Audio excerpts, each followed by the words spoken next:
Good evening, folks, and welcome back to another exciting episode of Sports Talk in the Burgh. I am your host, Jesse McCullough, and joining me this evening are the good, the bad, and the ugly, and it's up to you to figure out who's who. Colby Sherwin, Kevin Plaucha, and Cam Wickline. Let's get right into things. The NBA has seen a major shakeup with Kyrie Irving requesting a trade from the Brooklyn Nets. The Mavericks, who hold the 6th seed in the Western Conference, needed more firepower to help out Luka Doncic. An 8-time All-Star Irving may be just what they need. Is Kyrie the key to pushing Dallas towards a finals appearance? Kevin, what do you think? A finals appearance is pushing it for sure, right? You have these two guys that are both super talented, Luka Doncic, Kyrie Irving. Combined, they average 60 points per game. But both of them are always wanting the ball. They're always wanting to take that shot. They're always wanting to be the star, especially more so Luka because he's played on a team that hasn't had that much around him. I do agree with you, and also the fact that they both kind of play point guard, which seems to be an issue. I know the NBA is changing towards positionless basketball, but you still need a ball-dominant guard. And when you have two of them, it's going to be hard, as we saw in Brooklyn and sometimes even in Philadelphia, with Embiid and Harden, who are a forward and a guard. It's hard to share the ball. That's going to be an issue. I know Kyrie's averaging almost 30 points a game and has 5.3 assists, but let's face it, he's the biggest locker room cancer in all of sports, maybe only taken over by Aaron Rodgers, but I just don't see how this takes him into the NBA Finals. They might not even get out of the play-in. Well, listen, it certainly helps because they're only 29 and 26 right now. They're the 6th seed. They're about mid-pack in the West. It'll certainly help them, but a finals run, I don't think so. See, I don't disagree with you guys that having two ball-dominant guards is going to be a problem, but even if they do work that out, I think the supporting cast around those two kind of stinks. Well, yeah, I mean, that was the whole problem with just having Luka there to begin with. Spencer Dinwiddie is not somebody you trade. So, it's Kyrie Irving for Spencer Dinwiddie. I think Tim Hardaway Jr. is their sixth man now, so they don't even have a guard off the bench. They got to go to Tim Hardaway Jr., who doesn't even bring it up. Yeah. Last night, history was made as LeBron James, with a fadeaway jumper, etched his name in history, beating Kareem Abdul-Jabbar's legendary all-time scoring record. After the game, LeBron said, quote, what I bring to the table as a basketball player, I feel like I'm the best basketball player that ever played the game. That's just my confidence. That's just what I bring to the table, what I possess. But as far as the scoring record gets me to another level, I don't know, end quote. With that being said, do you think LeBron is officially the greatest to ever play, Colby? I'll say yes, but I'm hesitant. I think he just passed him yesterday. LeBron is the all-time leading scorer. He's won 4 championships. The comeback from 3-1 over the Warriors at that point. I know that he's lost a couple finals and MJ went undefeated, but instead of losing in finals, MJ couldn't get out of the first round for 3 years in a row. So if you look at all of it, I think MJ also had just a slightly better supporting cast. He never won without Scottie Pippen. I'm going to have to take LeBron. Right, it's just so hard to determine. There's so many different factors on what you could, what makes LeBron better, what makes MJ better.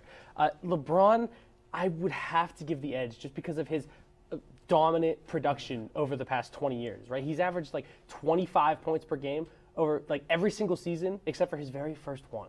And he's won at every single stop he's been to. This you is can't true. say that about MJ. He was god-awful on the Wizards and is the reason they're still terrible. This is true. This right, day. He kind of peaked in 98, and then it kind of faded off into about 2004, I believe, when he retired.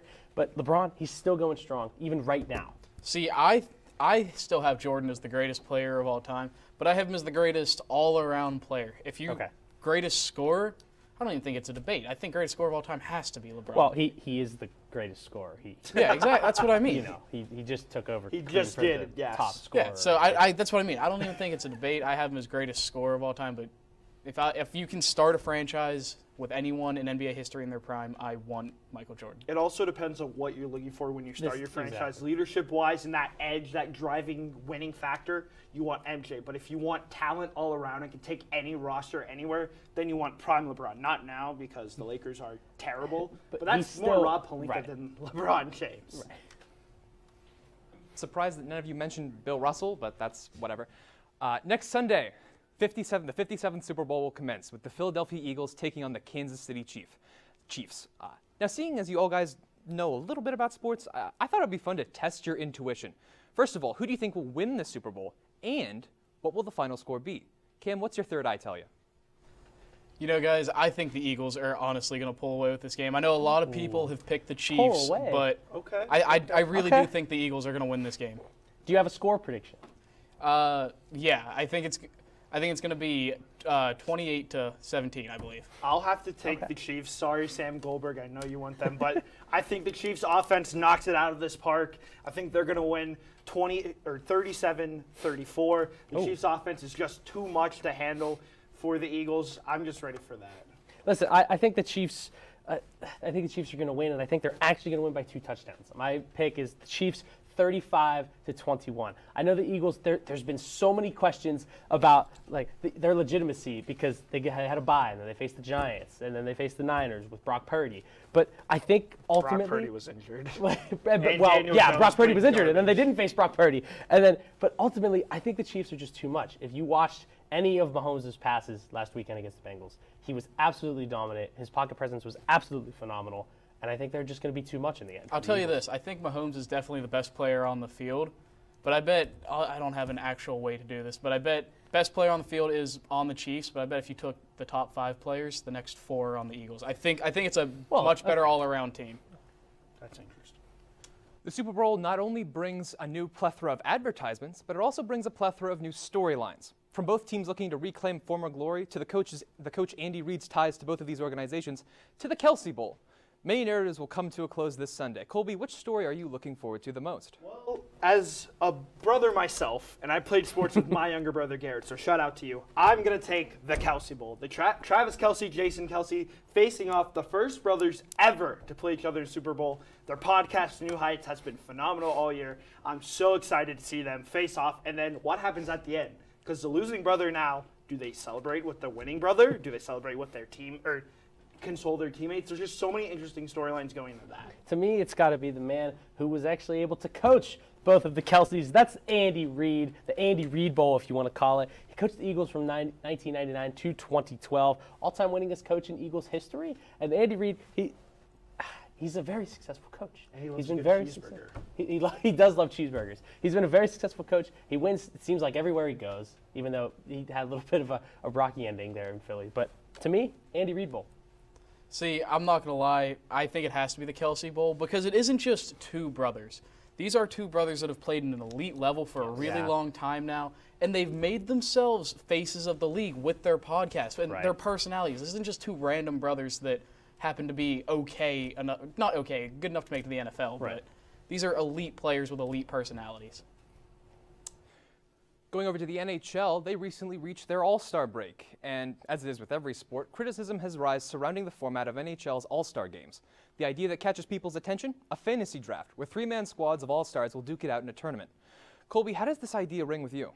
Well, something needs to change because the All-Star game was downright unwatchable at points. Kirill Kaprizov of the Minnesota Wild was a -2 in 2 games with 0 shots on goal. He's one of the leading goal scorers in the league. He didn't even attempt a shot. It's an absolute joke what Gary Bettman in the NHL has done to this All-Star game. I think a fantasy draft adds a new element. Think about this. Sidney Crosby and Alex Ovechkin will now face off against each other in the All-Star Championship. You'll have Austin Matthews and Sidney Crosby. Just the lineups in general. There's nothing that I think the matchups would be incredible and even better than what you have right now. I mean, listen, it seems like every single All-Star game in any major sport has to change because it seems like less and less people are watching and more people are complaining about how boring they are. So, listen, if you're going to bring this fantasy draft idea back, sure, I think you should. It was something different. It was kind of like fantasy sports in real life. Top 6 players were voted for by the fans and would split up, and they would name 2 captains. Then the 4 players on each side would then select the rest of their teammates in a draft televised live. That's the basic gist of it. It's like every single fantasy sports. You're drafting players. You have 2 captains. You're the captain of your team. Draft players. I think that's actually pretty interesting because Phil Kessel actually got joked with a couple times because he got picked last. So I think it would bring a real element. It would bring a lot more personality back to it. See, I totally agree with you guys. I think when the NBA did it, it was perfect, honestly, because it brought competition. It brought players that were teammates in the regular season going against each other. I truly thought it was just perfect. I don't see there's any reason why they don't do it. Personally, I'm also a huge fan of that idea, but going back to the NFL, recently the Minnesota Vikings hired new defensive coordinator Brian Flores to help rejuvenate their defense. Flores, who worked as a defensive assistant for the Steelers last season, was crucial to keeping the Steelers competitive as their offense was rebuilding. How big of a loss is Flores for the Steel City, Kev? So, obviously, it was a little bit of a home run hire whenever the Steelers first officially acquired Flores. Well, that's because he should be a head coach. Right. Exactly my point.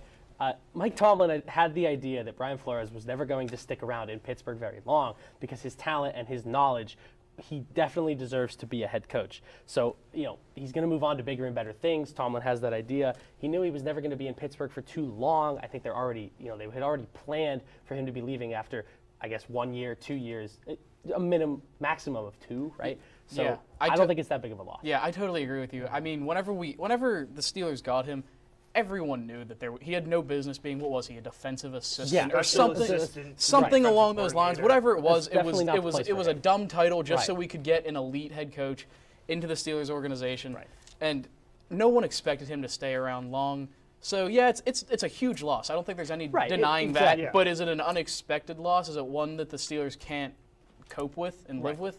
No. I don't think it hurts their chances anymore in getting in the playoffs. They're going to be where they were right last year, have a bit of an easier schedule. So that's not much of a loss for the Steelers. For the Vikings, though, a home run hire. Yeah, their defense was god-awful. The reason they lost to Daniel Jones in the playoffs, are you serious? Yeah. They needed help. Getting Brian Flores is huge. For the Steelers, you still have the best defensive player in the league. So really, you'll be fine. To see where Flores goes after Minnesota. I wonder how long he'll be there for. That man needs to be a head coach. Yeah, it's a travesty.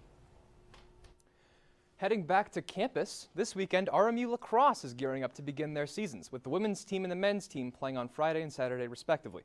With the Colonials always performing well when it comes to lacrosse, where do your expectations land for both squads? Cam? Being completely honest, I have sky-high expectations for both of these teams this year.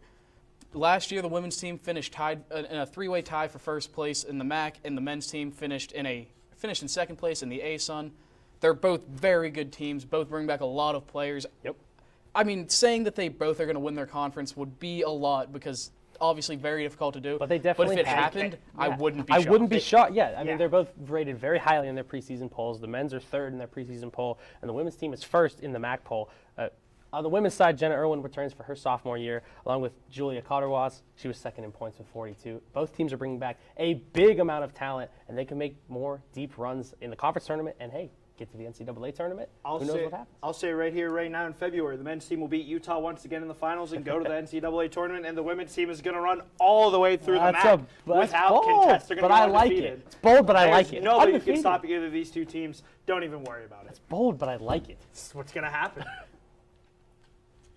After the break, we're going to get an economics lessons from some of the most savvy sports fans around with Buy or Sell. Stay tuned, folks, here at Sports Talk in the Burgh.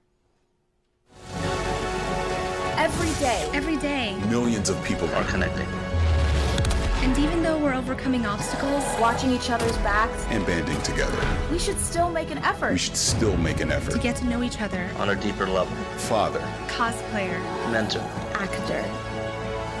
It's time we take a step forward. Come together and discover how accepting our differences can make us stronger.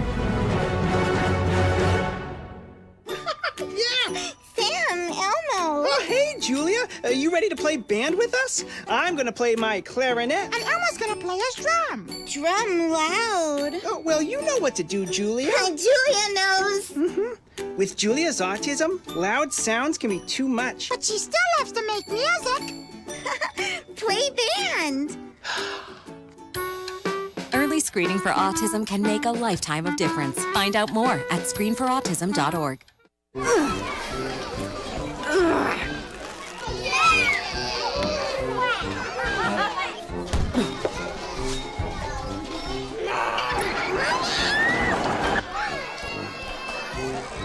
If you love them enough to crawl into a play place to get them to come down, then surely you'll check nhtsa.gov/the right seat to make sure they're in the right car seat. Can I get the now bar, please? $1. Have a good one. Got it. Hey, what's going on? Hey. Let me get a now bar. Sure. $1. Appreciate you. You got it.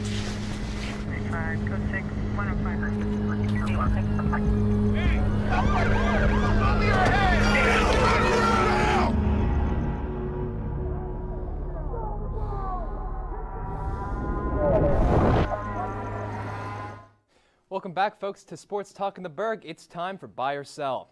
Last Sunday, the NFL held its annual Pro Bowl, where fan-favorite players from across the country were invited for a week of friendly competition. However, with recent changes to the bowl, such as flag football for the main game, some were dissatisfied with the entertainment value as a whole. Cam, do you buy the Pro Bowl's entertainment value?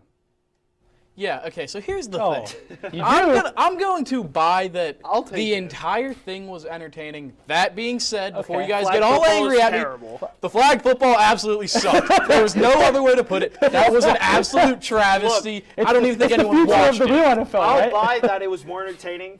Give up on having a game. You just suck at it. The NFL just can't get The mini games were a ton of fun to watch. I saw Derek Carr in precision passing dominate. Then Ryan Clark walks up to him and says, "Have you ever been that hot in Vegas?" And he responds without skipping a beat, "No, that's why I'm being traded." Yeah, it was that's incredible. why I'm being traded. Yeah, I'm selling the Pro Bowl's entertainment value because guess what? I didn't even watch it live. All I did was I saw those Derek Carr highlights, and which was really funny, by the way, his post-game reaction to it. And I saw there was dodgeball, right? There was dodgeball, right? But overall, I didn't really hear much about it. There wasn't really too, in terms of past years. It was such a big spectacle. It actually meant something. And now it's just for comedy. Well, here, I'll be honest.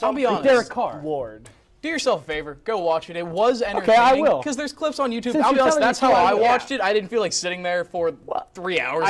Even the flag football did have some fun elements. Flag football had a couple the big Manning hits. brothers, and then Diggs picking off his own brother. There's something there. It's just, why are you making grown man play? I'll tell you this. I think it was better than it's been, but I really don't know how much that's saying. Right. I mean, it's the worst All-Star game in sports, but that's not saying much. I don't know. If it were up to me, I would want to watch an All-Star game live and not on clips on YouTube, but that's just a different thing. Going over to men's basketball, as March gets ever closer and the NCAA men's basketball tournament looms on the horizon, RMU basketball is in dire straits. With an 11-14 record, RMU is hovering in the bottom half of the Horizon League. Do you buy that there's cause for concern with the Colonials, Kevin?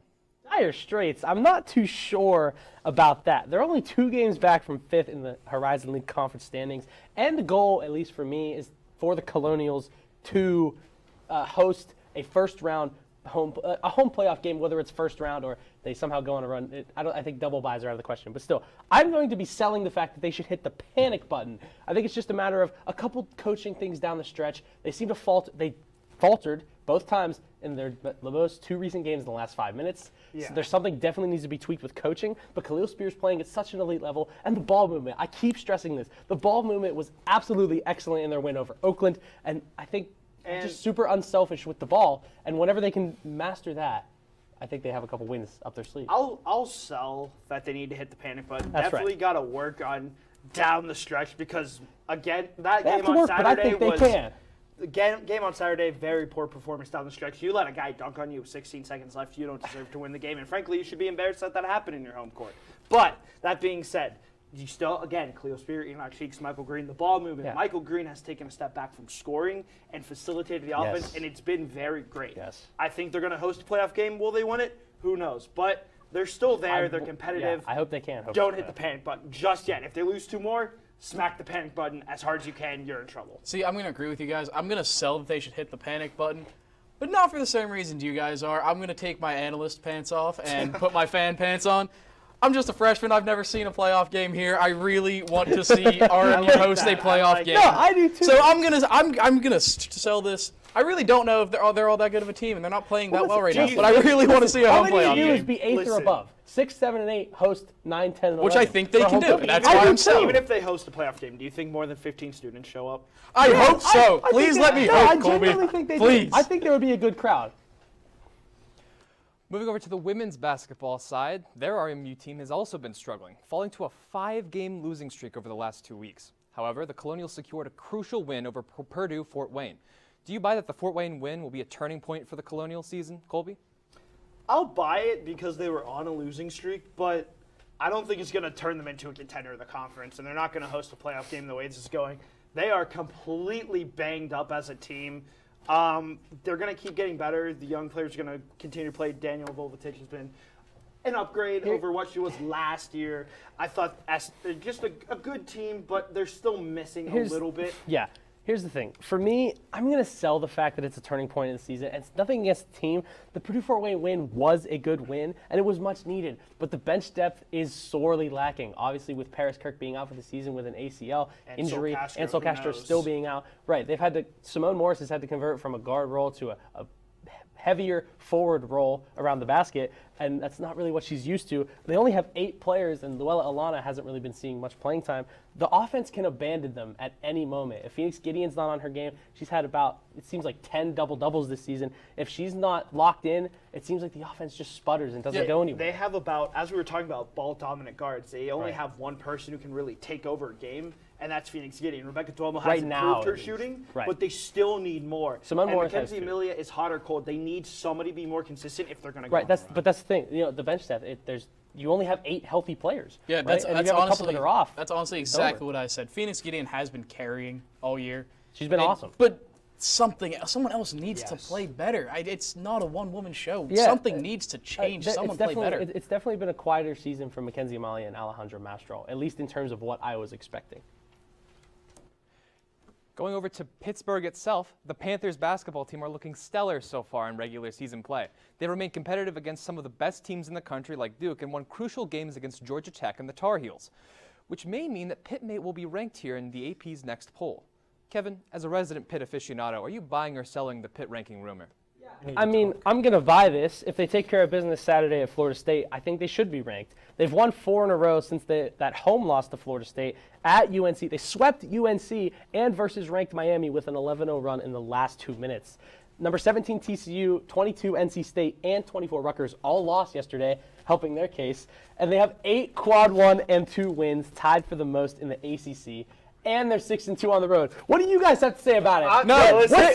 Pitt should not be ranked. Why? What are you talking about? Pitt is 52 in the net rankings, and I get they've won some big games. They're 5-2 in quad 1. But you know what? Mean anything. They're only good against good teams. They aren't good against bad teams. What are you talking about? 4 in quad 2, and they even have a quad 4 loss. That is so embarrassing. That is straight up embarrassing.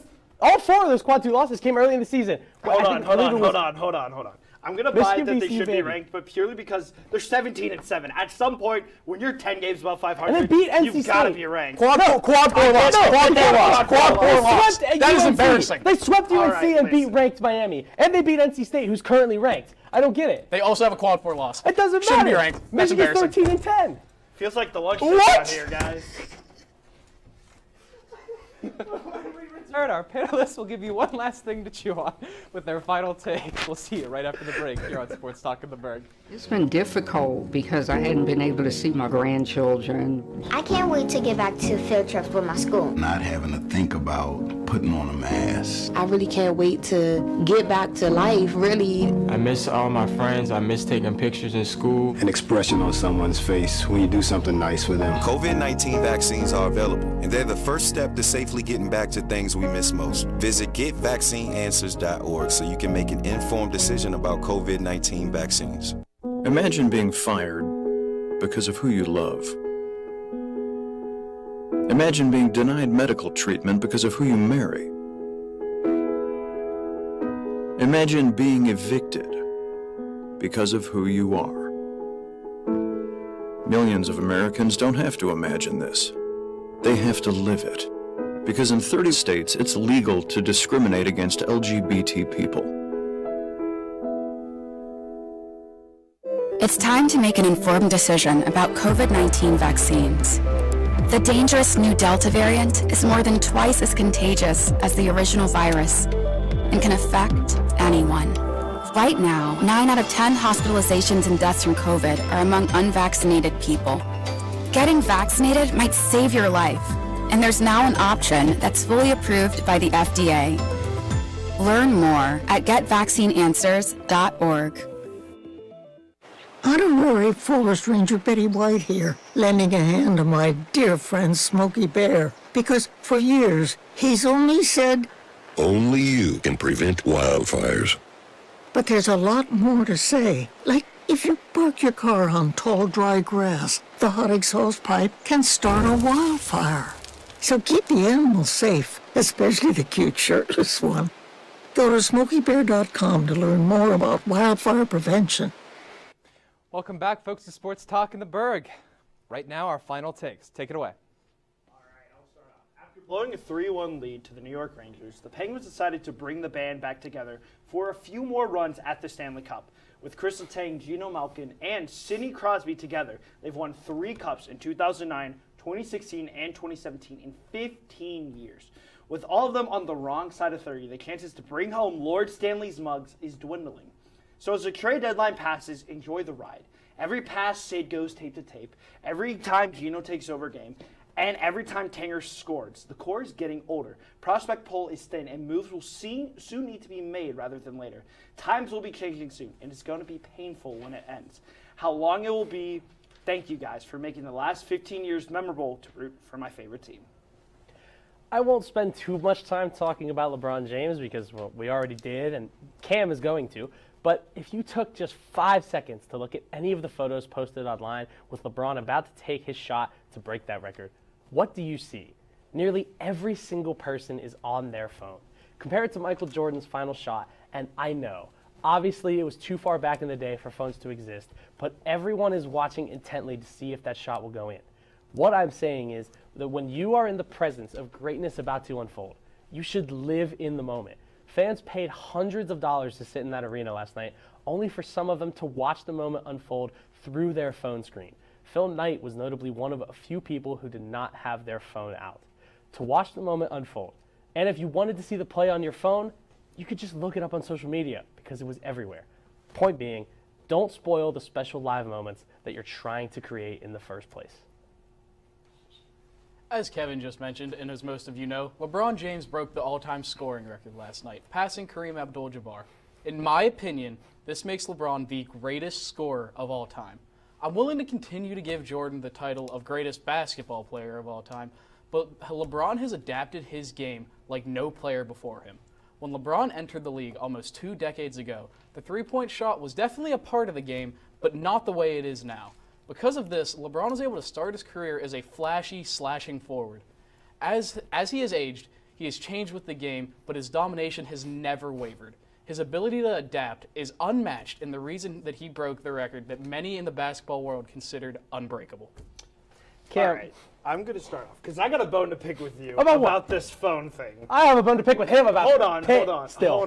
We're not going back to Pitt. Yes, we are. I'm okay going back to upwards Pitt. of $16,000 to go to a basketball game. You could pull out your phone for all I care. Listen, those people are millionaires. They can afford it. But Who what's cares? the point then? But what's the point? Because there was no cameras back in the day. You could bring into an arena when MJ was playing. But you have literally billions. See, I agree with trillions of angles of that Kevin. shot. Because honestly, it's about more than just this shot. It's about, honestly, this generation. Hold on a second.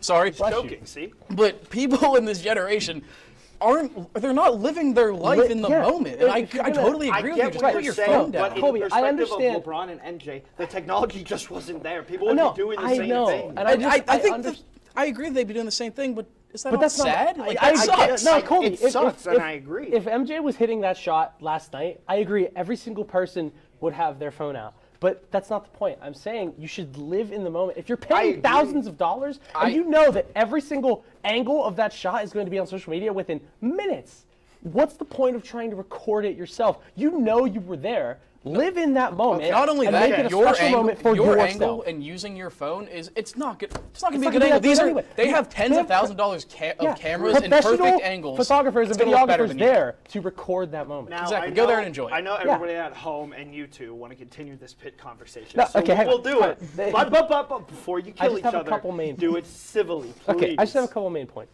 So I know they have that quad 4 loss.